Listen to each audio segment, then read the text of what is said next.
അങ്ങനെ ആ കരയുന്ന സ്വഹാബിയെ മുത്തുനബി തങ്ങളുടെ മുമ്പിലേക്ക് കൊണ്ടുവരികയാണ്. ആ സ്വഹാബിയോട് അല്ലാഹുവിന്റെ റസൂൽ സ്വല്ലല്ലാഹു അലൈഹി വസല്ലം തങ്ങൾ ചോദിക്കുന്നു, എന്തിനാ പൊട്ടിക്കരയുന്നത്,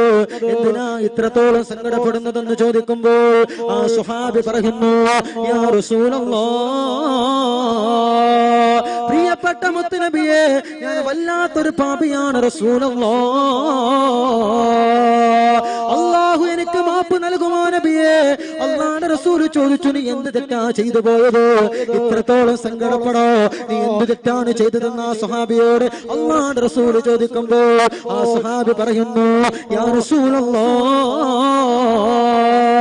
ഞങ്ങളുടെ നാട്ടിൽ ഏതെങ്കിലും ഒരാൾ മരണപ്പെട്ടു പോയോ, ആ മയ്യിത്തിനെ പള്ളിയിലേക്ക് നിസ്കരിക്കാൻ കൊണ്ടുപോകുമ്പോ